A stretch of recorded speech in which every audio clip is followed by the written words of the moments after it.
Welcome to the Wildy West, a podcast dedicated to being a voice for wild horses. My name is Chase McGoran, and I will be your host. Let's save these horses together. All I ask you to do is listen.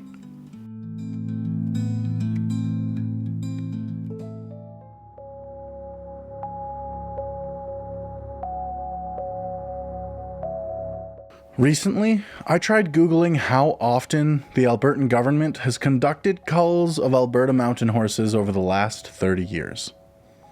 Google couldn't find a number. Now, that could be due to the government's refusal to brand what they are doing as culls, but that admittedly is speculation on my part. What I do know for sure, however, is that the last attempted cull was in 2014. Which was promptly stopped due to the public outrage that was caused as a direct response. Wildy advocates worked tirelessly to save these horses then, and some even spent some time in jail. Since 2015, Zoocheck has been asking the Albertan government to release the 2015 Rangeland report to the public under the Freedom of Information Act. Interestingly, it was only last year that the report was finally released. That information is 9 years old now, though. What has changed since then? Why are the Rangeland reports significant? Today, I will be speaking with a professional in the field of agrology to try to get some answers to those questions and more. My guest today is Brian de Kock. Brian has been a professional agrologist for 10 years and a trained agronomist for 35 years. Agrology professionals provide services in the important areas of food production, environmental health, and soil and water quality. They apply scientific principles to livestock, soil, land, and water systems to safeguard Alberta's environment and food supply. Agrology professionals are bound by a code of ethics and standards of registration, practice, and continuing competence.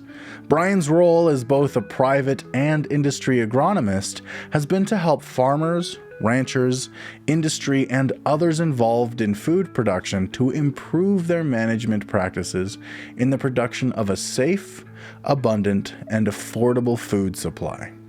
Brian has assisted in conducting research studies and has been advocating for Alberta's wild horses since 2014, when he became involved with the Help Alberta Wildies Society, or HAWS.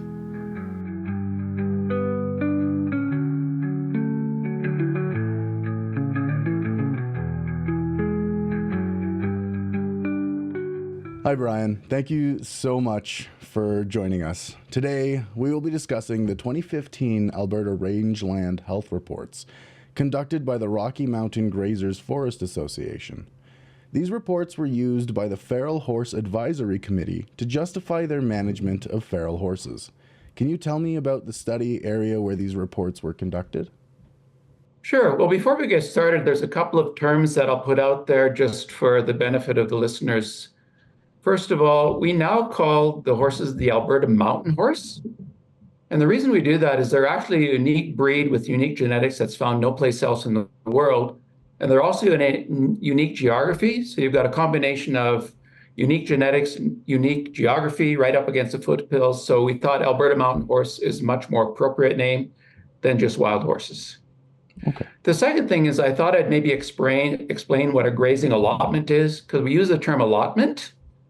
And allotment is basically a geographic area that the government has carved out for grazing. Typically, that would be most specific to cattle.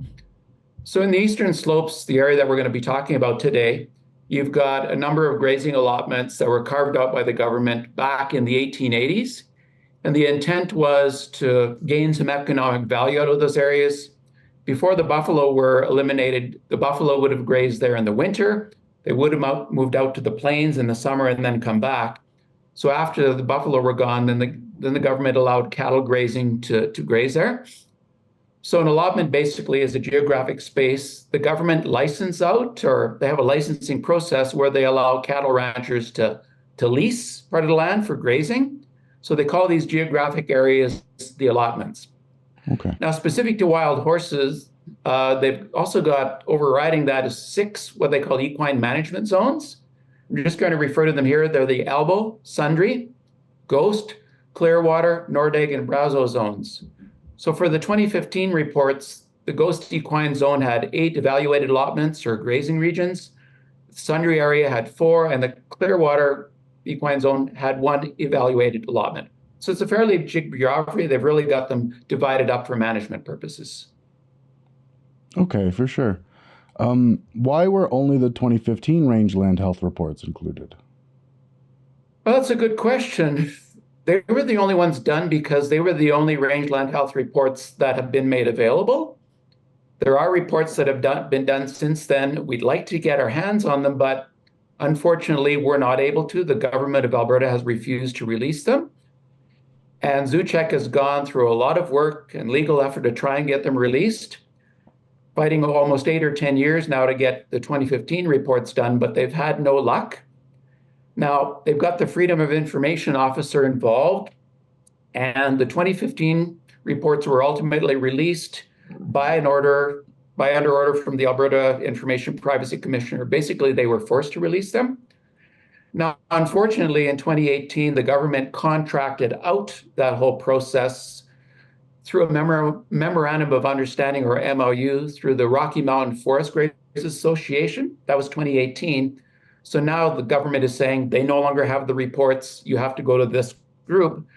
They've not been very cooperative. They refuse to release the reports. So ZooCheck has been fighting for them for 8 years with really no luck at all. They still don't. The only ones we have are the 2015 ones.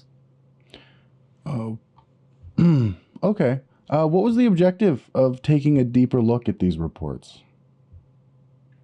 If you go back over time, there's been a long-standing narrative in Alberta that there's too many wild horses, or they're causing damage, or they're negatively impacting the rangeland. And even though more recently some of the folks from the government have said they're not causing damage, that narrative still exists.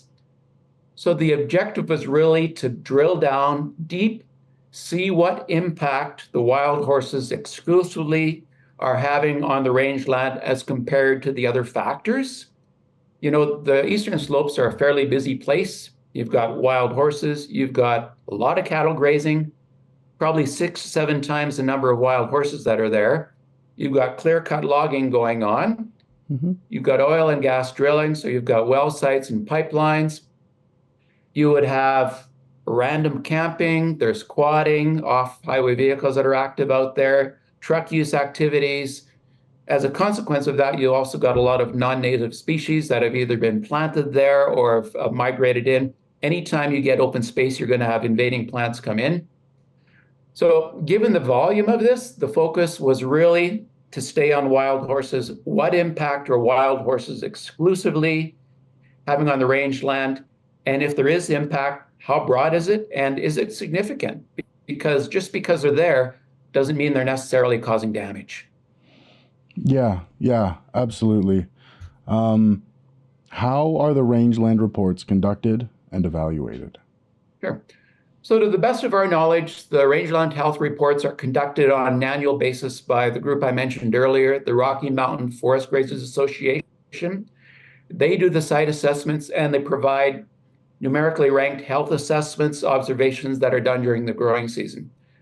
Now, you have to keep in mind, this is the same group that makes recommendations to the Alberta government on the rangeland, cattle stocking numbers, if there's room for more cattle or less. So in my mind, there's a bit of a conflict here. On the one hand, the government licensed out the responsibilities to this group, but this group is also the same group that actually raises the cattle. They're making recommendations to the government on stocking rates, as well as recommendations on wild horses, along with other groups. So to me, it's kind of like the fox might be guarding the hen house here. Now, that may be disputed by some, but the reality of it is they make the recommendations, they do the assessments, they do the health scores. The reports themselves are pretty complicated, so I'm just going to run through them to you. They would do a health score assessment for each site. The types of information they'd be recording, the assessments they'd be doing would be things like what type of grasses or forbs are present. Are there shrubs? Is there tree invasion? What percentage of the ground is being covered and protected? What are the plant layers present? Can the site retain moisture versus having it run off? Is there erosion or bare ground where there's nothing growing? Are there prohibited or noxious weeds present? And of course, given that it's about grazing, what's the grazing intensity of that particular site? Because there's always an end in mind about grazing and cattle. How many cattle can we actually put on the rangeland? That's really the driving factor here. Yeah, it from what I've seen so far, that does seem to be quite what it boils down to. What do the health scores tell you? So I'm going to read off what they're about. The range health scores are really about measuring the overall health of the rangeland.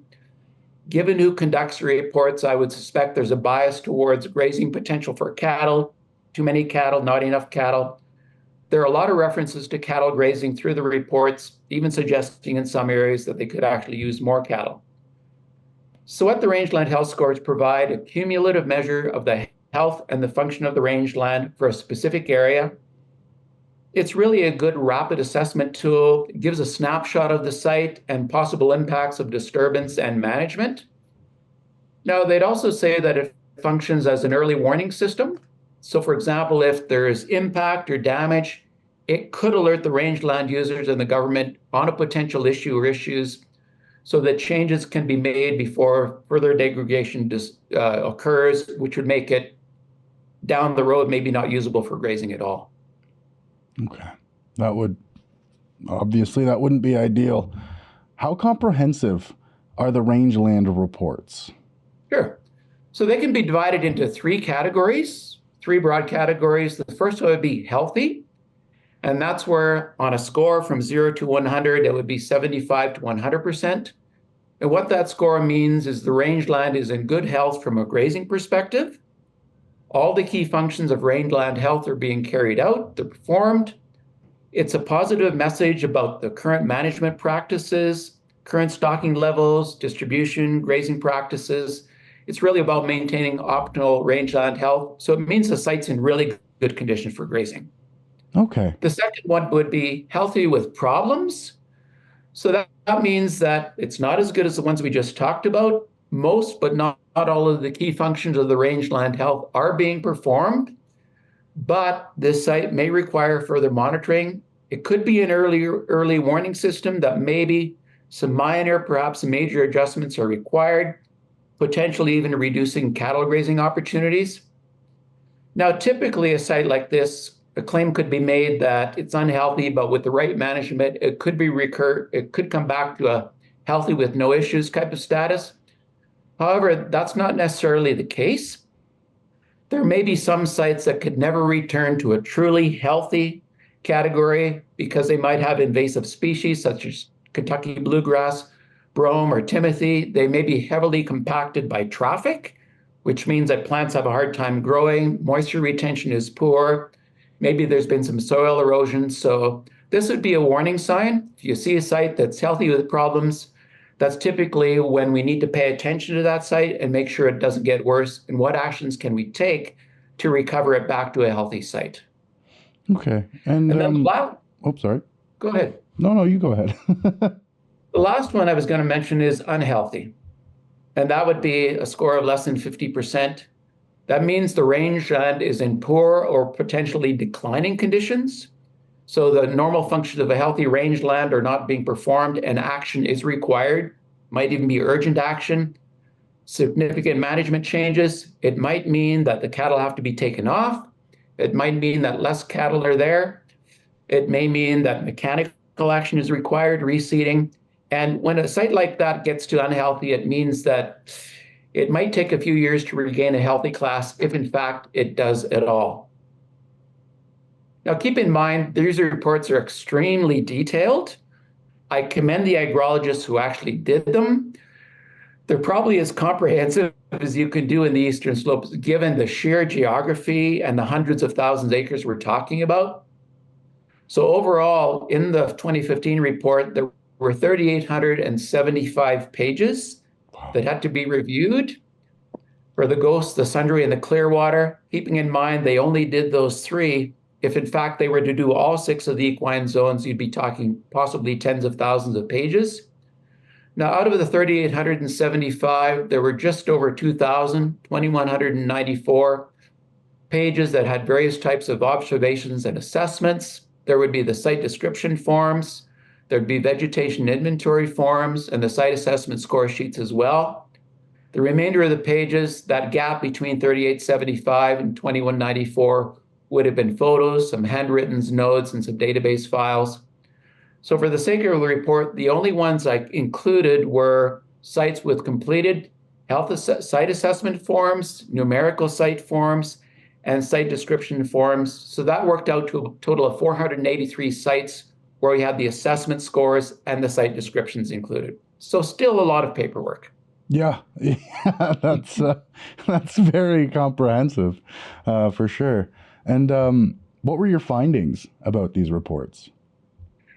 Well, there's a lot of data that I went through. There was a huge amount of information that had to be reviewed. So what we did is we divided the sites by overall site health below. I mentioned healthier sites with scores of 75 to 100%. In reality, those were the majority. 58.4% of the sites were healthy, 75 to 100%. That's a good news story. That means that, in fact, the majority of the rangeland sites, they're in relatively good condition. Impacts are minor, and they're suitable for grazing and other activities as well. Healthy with problem sites, we were at 27.7. So this is the sites I mentioned, early warning, we need to pay attention. Do we need to reduce stocking rates? Are additional management practices required? So, roughly 1/4 of the sites healthy with problems. And then the unhealthy sites were about 14%. Now, specific to the healthy ones, even where there were some that had scores of 100%, but there were still some sites that were not 100%. There would be the majority of sites, even in the healthy area, had some negative impacts. So the most common observed and documented factors in the reports were clear-cut logging, there would be cattle grazing, off-road recreation, native plants, and oil and gas. So in these sites, the observations and the comments did mention feral horses. So it was acknowledged that feral horses are present. But in reality, out of those sites, only 14 out of 282 sites specifically mentioned horses primarily and exclusively having a negative impact on the rangeland health. The remainder of the reports where they were mentioned were typically horses were there, but the negative impacts were the logging, the cattle grazing, recreational activities, oil and gas wells and pipelines, and non-native species. For the healthy with problem sites, that was about 1/4 of the sites overall. The most commonly observed and documented factors in those sites were, not a surprise, clear-cut logging, off-highway recreational activities, oil and gas, cattle grazing. But we saw more non-native species creeping in, things like Kentucky bluegrass, which is not native to the eastern slopes. It's used for lawns, but it's not native to that area. You had Canada thistle, which is the nemesis of many a rancher out there, and tall buttercup, which is a noxious weed that is really hard to control. So feral horses were mentioned a number of times as well, but like the healthier ones, the only sites where you could say horses primarily and exclusively were negatively impacting were 6 out of 134 sites. So very, very small number of sites that you can say horses are really the major factor causing impacts here. When you look at the unhealthy sites, 13.9%. So out of that 67 out of the 483, typically in an unhealthy site, you saw more impact from clear-cut logging, off-road recreation, the highway vehicles, the quadding, the trucks, cattle grazing, of course, oil and gas, and again, the non-native species like the bluegrass, Kentucky, Canada thistle, and tall buttercup. Again, feral horses were mentioned in a number of the sites as being present, but in this case, only 4 out of the 67 sites specifically referenced wild horses as being primarily or exclusively having a negative impact. The rest of the sites were really like the other ones, they were there, but they were not the primary driver causing damage. It was the other things that I mentioned, the off-road recreation, the clear-cut logging, oil and gas, cattle, and invasive species. Okay, so the negative impact they have it seems, is incredibly small. If Yeah, any. and given the narrative, it's rather puzzling to me that we're so obsessed with, or the government seems obsessed with wild horses, when in fact the Rangeland Health reports show that horses are not the driving factor. It's a cumulative factor, a lot of industrial and man-made activities that are actually impacting the landscape most negatively. Yeah. And yeah, I guess that leads into the next question a little bit here. And what is the overall impact of wild horses in the 2015 Rangeland Health reports? So when you look at all 483 sites that had the site assessments, and the overall health scores, the impact of wild horses was extremely low. Less than 5% of those sites, you could say, were impacted negatively, primarily and exclusively by wild horses. So 24 out of the 483 sites. That's extremely low. Now, within those sites, there were some that they said horses were heavy grazers, and they counted that as damage. I would question that. Eating grass is not causing damage. If cattle were doing that, they'd say, well, that's why they're there. Mm-hmm. So I included those, but in reality, the number, regardless how you cut it, is extremely low. The real driving factors for negative impacts were the ones we've already talked about: clear-cut logging, mm-hmm. oil and gas, off-road recreational vehicles, heavy cattle grazing, and non-native plants. So while horses were mentioned, horses are not the primary driver of damaging. They're not the exclusive factor. They're not causing the negative impacts to the rangeland.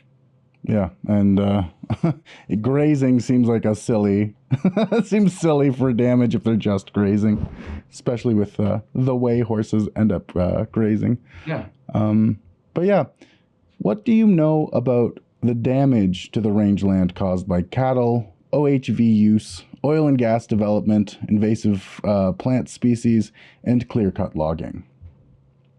There was a lot of reference to those factors in the Rangeland Health reports, so I'm going to go over each one of them individually. Overall, 95% of the negative impacts were caused by those factors, but they all do a little bit different. For example, where grazing cattle were having the impact, the most common impact would have been compaction, which means heavy traffic. The soil is getting compacted, which makes it harder for plants to emerge and grow properly. Trailing, that's where you have cattle going back and forth using the same space, so you'd end up with a cattle trail over time. Pudging in riparian areas. So riparian area is basically a water course or a low area where water would tend to accumulate, sit for a period of time, or maybe it's a stream or a local creek or river. Sometimes cattle will linger in those areas. They will trample it. They will churn it up, if you will, which makes it harder for plants to recover because it gets compacted, it gets ripped up a little bit. There was also soil erosion in some situations caused by cattle, and that's where you have bare ground followed by potentially heavy rain, a thunderstorm, or continuous rain that tends to wash the soil out. Keeping in mind that that top few inches of soil is the most valuable. That's what we rely on for grazing. So losing that top layer of soil to erosion can be significant. Now, if you're looking at clear-cut logging, it's slightly different. One of the biggest impacts is actually the roads. In order to access some of the logging sites, roads need to be built. When those roads are built, they carve up the landscape. They also compact the soil quite dramatically because you're using a lot of heavy equipment to go over. When you open up the soil, then the risk of invasive plants or invasive species gets much higher. Sometimes invasive weeds, seeds can come in on trucks, on equipment. Sometimes it can blow in. The roads become an ideal place for those to take root and spread seeds in the future. Now, some of this can recover over time. For example, if you clear cut an area, sometimes those areas can recover given time. You'll see the trees that are planted come back. You'll see grass come back.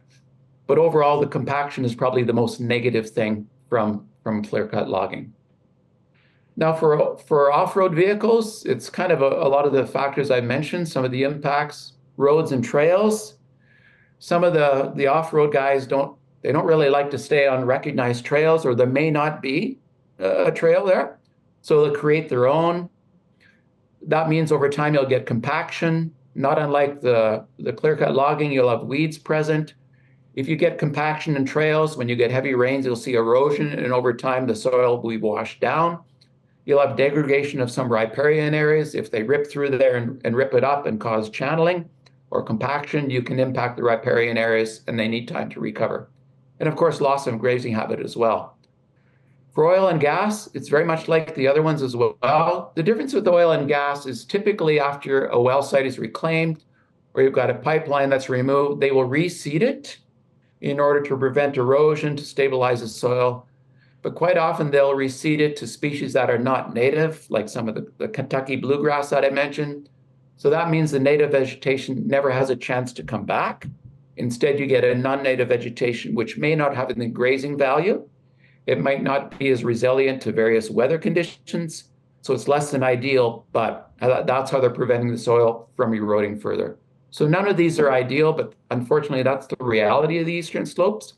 With all the heavy industry taking place, you do see the negative impacts as a result of that.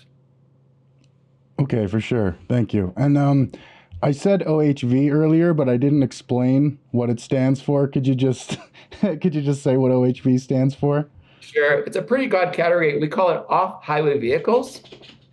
So that could be a quad, it could be a side-by-side, an all-terrain vehicle. It could also be a modified pickup truck or a regular pickup truck where they, in the drier times of the year, they would be zipping through the rangeland. Mm-hmm. So all of those are under the category of off-highway vehicles. Perfect. Thank you so much. How was this cumulative damage by other sources taken into consideration when developing the framework? Well, surprisingly, I'm not sure it was. We've looked hard and fast to see what was included in the Feral Horse Advisory Committee, and there really isn't much mention of that. So just for some background, I mentioned earlier that it's a pretty busy place. The equine management zone, the eastern slopes are heavily fragmented, multi-use historically from a lot of cattle grazing, industrial development, the clear-cut logging, the off-highway, the roads, everything. Keep in mind the foothills region alone contains over 36,000 well sites, pipelines, thousands of kilometers of seismic lines, logging roads. A significant portion of the region is impacted by clear-cut logging. In reality, probably only a small percentage of the region is still protected from development, so a lot of it has been industrialized. Only 20% of the original rough fescue grassland remain, and what there is remaining is slowly being degraded by industrialization.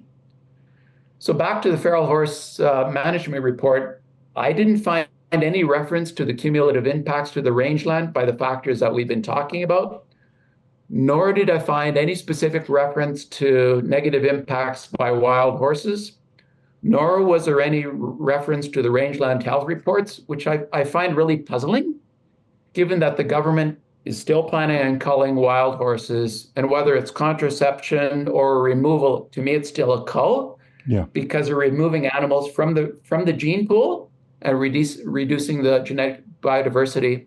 But given that the framework is now talking about a cull, if there was evidence of negative impacts in the rangeland health reports, why would the government not include them? Yeah. And if they didn't include them, how come? Are they trying to hide something? What's the reason for them not being included or referenced in the Feral Horse Advisory Committee? It's puzzling to me. Yeah, it's very strange, even to me, as kind of an outsider looking in. It's very strange why they are trying to do this when it seems like, for all intents and purposes and everything I can find, there's no really good reason to. But I mean, that's speculation. Anyway, what other range studies have been done that looked at potential damage by the foothills horses? Disappointingly, given the position taken by the Alberta government that the number of wild horses should be reduced, you would have thought there would be references, there would be scientific papers, there would have been studies done in the eastern slopes to determine the impact to justify a cull. But in fact, we haven't been able to find any Alberta-specific research studies that specifically look at the negative impacts of wild horses in the eastern slopes, other than what's in the rangeland health reports. So I'll quote Wayne McCrory's report, which was entitled The Scientific Review of the 23 Alberta Feral Horse Management Framework. Wayne is a respected, experienced wildlife biologist who's well known in the biological or in the wildlife industry. So I quote, there's a general lack of quantified evidence from the equine management zones that wild horses are responsible for the deterioration or a threat to rangeland health at past and current population levels. And there's a lack of providing science-based evidence of variables on carrying capacity, ecological health, wildlife population levels and trends, and forage utilization claimed to have been used to determine the equine management zone horse population threshold levels that would trigger control measures. So again, they have thresholds. Where did they come from? They've thrown out some numbers that say this zone has too many. What are they based on? Where's the scientific evidence that says there's too many horses in zone A, B, or C? Where is the data?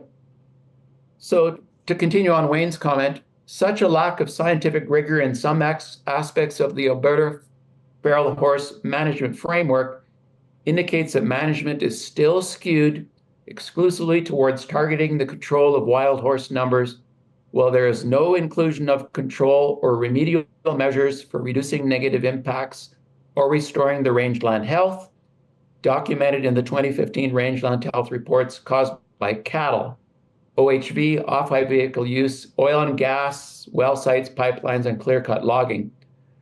So the question that comes to mind again is, why is the government obsessed with wild horses? Why are they scapegoating wild horses? Why do they appear to be so obsessed with reducing numbers when they're already in serious decline? In fact, if you look at the numbers between 2018 and 2024, the numbers have already declined 15%.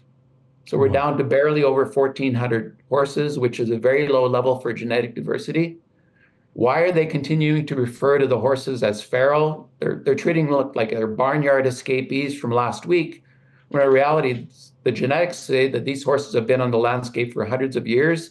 Indigenous knowledge says they're part of the landscape, they're part of the history. So again, why is the government scapegoating horses? Why are they so adamant about reducing the numbers? Where's the evidence? There isn't any. Yeah. And the more I talk to people, the more there really does seem to be a lot of misinformation out there, and not a lot of evidence that the horses are doing anything negative in the slightest. Right. Perfect. What positive effects do horses have on the environment, and was this taken into consideration by the rangeland health reports? Well, first off, it's important to remember the horses have been on the landscape for hundreds of years now. And up until the last little while, the landscape seemed to manage them quite comfortably. In past, it's been recommended or it's been suggested that there have been way more horses on the landscape than now. And they've survived. There's been no negative impacts. Some of the beneficial aspects of having a wild horse in the present landscape would be they do spread seeds. Horses consume grass as well as other plants. The seeds would pass through their system when they digest food, so they would be spreading seeds, which would then germinate in following years and would help, rejuvenate the landscape, especially in bare patches where they land. You get a regrowth of grass and other grazing materials. They could also reduce the potential of forest fires. Now, when you think of forest fires, you typically think of trees, but in reality, grasses, shrubs, underbrush, all of those can contribute to forest fires as well. Horses consume a lot of dry grasses during the growing season, so by reducing flammable materials like the grasses, forbs, and shrub, horses could also help decrease the risk of forest fires or forest fires advancing quickly and getting out of control faster. They also serve as an alternate prey source for predators. So you've got grizzly bears, you have wolves, you've got coors out in the eastern slopes. If wild horses weren't there, there's a strong possibility that those predators would be looking at cattle as a food source. They'd be looking at deer and moose, which are valued for hunting. So there's a lot of things that horses do that other animals could do, but horses probably do better. Now, in other countries, such as Kazakhstan, they're actually reintroducing wild horses. Their numbers were reduced dramatically in the last couple of hundred years. but they're bringing horses back to replenish their ecosystems because they found that the positive effects we talked about were missing when they eradicated the wild horses. So they have beneficial aspects to the environment in which they live. Oh, that's interesting. So when they eventually did eradicate them, they went, oh, we actually need these, and started reintroducing them. Yeah, they've been part of the landscape for 100 years. When you take them out, sometimes you have negative consequences to the landscape and to the environment. Okay. Have the range experts working for forestry who crafted the feral horse management framework done any of their own field assessment of impacts of wild horses, cattle, and wildlife on rangeland health? If so, could you please elaborate? Well, it's possible there have been field assessments done, but I'm not aware of any specific field assessments on the cumulative effects of wild horses, cattle, and wildlife on rangeland health, which again I find puzzling given the government has expressed concerns about rangeland health. There's concern showing up in the rangeland health reports. They're very concerned about wild horse numbers and their stated intention to cull wild horses, but yet where are the field assessments that suggest a cull is required, that there are too many horses on the landscape and something needs to be taken? In fact, one of the major concerns that a lot of the horse advocates have is the government doesn't appear to have overall comprehensive management plan in place that considers the impact of all the factors that are negatively impacting the rangeland and not just feral horses. There's an obsession with feral horses that is puzzling. So when I think about it, I kind of wonder, what's the real agenda here? It's all wild horses, wild horses, wild horses. There's very little mention of the other factors we talked about. So where is this coming from? What's behind this? Is there another agenda that we don't know about? Is there somebody else pushing to have the wild horses culled, but the Alberta government's not saying? We just don't know. Yeah. Yeah, it's seeming more and more that way for sure. The Alberta government is planning to cull 30 horses and dart 90 mares with contraception in the Elbow and Clearwater zones this winter. In your review of the government's science studies, did you find any evidence that justifies this? No, we didn't. It's, again, the government has not provided any scientific evidence that says there's too many horses or that the horses are damaging the landscape and that culling, removing 30 probably stallions from rangeland and darting 90 mares with long-term contraceptive is in any way justified. In fact, is it going to cause more harm than good? Anytime you interrupt wild animal populations, you cause disruptions in family units. The consequence of that can be turmoil, can be younger animals being bred at earlier ages. So in fact, the population may try and compensate for the removal by breeding quicker and faster. So the wild horses may typically recover, and you'll end up in the same situation a few years down the road. The only justification that I have heard from the government, and this is what they keep saying, is all animals on the landscape have a management plan. No animal is allowed to grow indiscriminately, indefinitely. So therefore, wild horses must also have a management plan. That doesn't seem like a really good reason to cull to me. Further to that, the government's own numbers that they do with the aerial counts show that the number of wild horses has decreased roughly 15% since 2018. So given that the numbers are already extremely low, they have declined quite a bit in the last 6 years. Why is the government even considering a cull at all, and why now? Yeah. So has anybody asked, what's the cost of doing this? What's the cost of all the work going into these culls? How much money is the government spending of your taxpayer dollars to solve a problem that doesn't exist? Is it tens of thousands? Is it hundreds of thousands? Is the government going to tell us that? Or are they going to hide those numbers as well for no good reason? We know from the recent survey that Zuchek did with Malatest that the public is firmly against intervention. 75 to 80% of the public that were interviewed said they want the wild horses left alone. Why is the government not listening to the public in this regard? It seems to suggest that The government would really like to see the wild horses gone. They've got thresholds. It was also suggested there should be a floor on that. The wild horse number should not be below that. The government disregarded that completely. So it makes me wonder if, in fact, their plan is to eradicate them completely, equine genocide. They may not say it, they use nice words, but is the plan really to eradicate the wild horses completely? We don't know.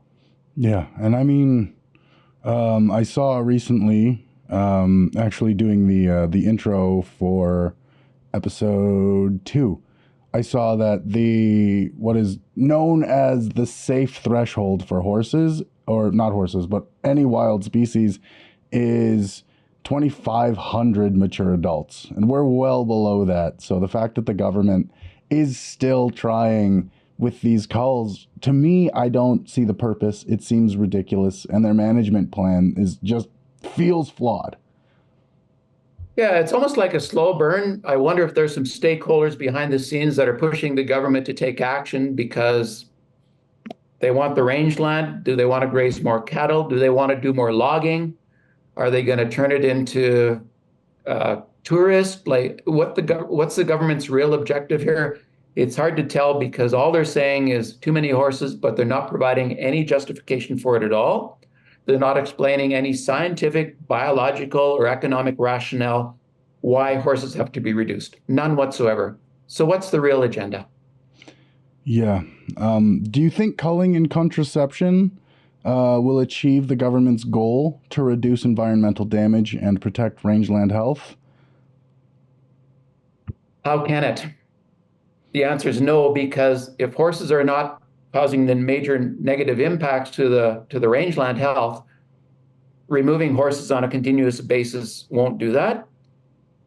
If the government is really and truly serious about managing the negative impacts on the rangeland, then they need to develop comprehensive rangeland management plans that include and maybe focus more on the cumulative factors, all of them that we discussed, that are actually causing the negative impacts.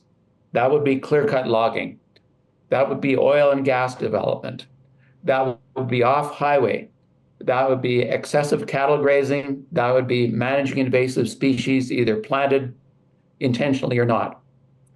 Unless they're going to do any of that, the problem and the concerns about rangeland health and the negative impacts are going to continue because you have to identify the problem and deal with the problem versus scapegoating non-issues such as wild horses.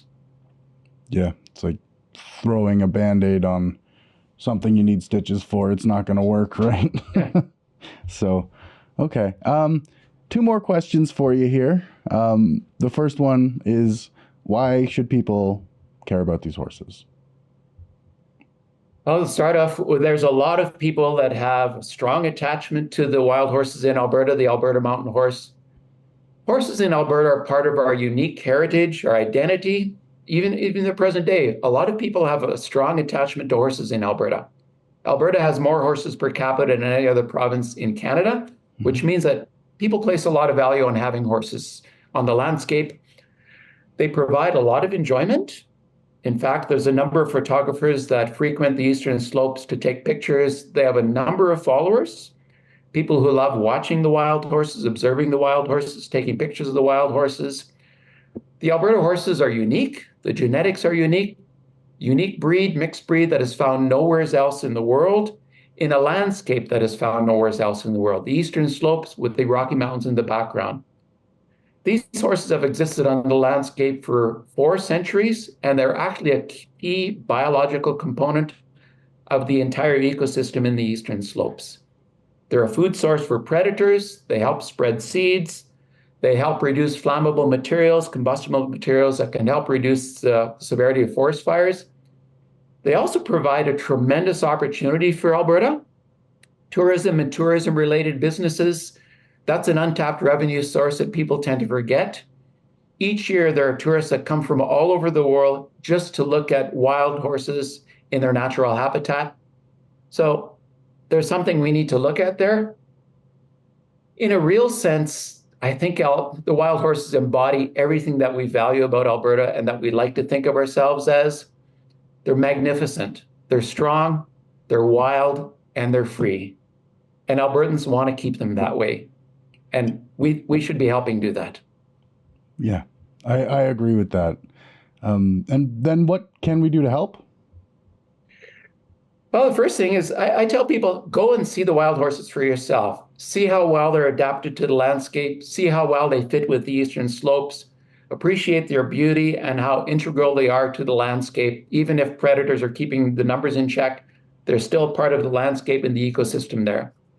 After that, I'd say get involved with some of the advocacy groups that are fighting hard to keep the wild horses wild and free. So, for example, there's HAWS, Help Alberta Wild Society, headed up by Daryl and Barb Glover. If you want to talk to somebody who knows horses and wild horses, it would be Daryl and his team. He's got a number of highly experienced, knowledgeable folks that he works with, but nobody knows more about the wild horses on the landscape than Daryl Glover and Help Alberta Wildies. We've got Zuchek, who's been fighting hard for the wild horses going back a number of years ago. They continue to lobby the government to drop the culls, provide evidence for management, and to leave the wild horses alone. They're the ones that conducted the recent survey that tells us Albertans want the horses wild and free. They want them left alone. They want them to exist on the landscape. There's also the Alberta Mountain Horse Society, who are vocal advocates for the well-being of the Alberta Mountain Horse as well. So any of those groups, they're on Facebook. I'd encourage people who want to help to get involved, link up with Facebook, certainly offer your support. But you'll see that these organizations are very committed to the well-being and the long-term health and sustainability of the wild horses.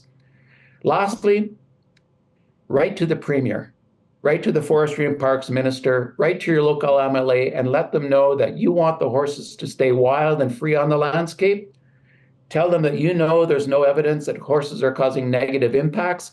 Tell them that there's no need for a cull or a contraceptum or removal in any way, shape, or form. And if they're unwilling to listen to your concerns, it's okay to say that you will reconsider your vote in the next election. We need to take seriously that this is a political issue as much as anything, and we all have a voice. We should be using it. The wild horses belong on the landscape. They've lived there for almost 4 centuries. Let's help keep them wild and free on the landscape where they really and truly belong. Okay, perfect. Thank you so much for your time and taking the time today to do an interview with us. I really appreciate it. It's been very informative, and thanks for having me, Chase. Thank you.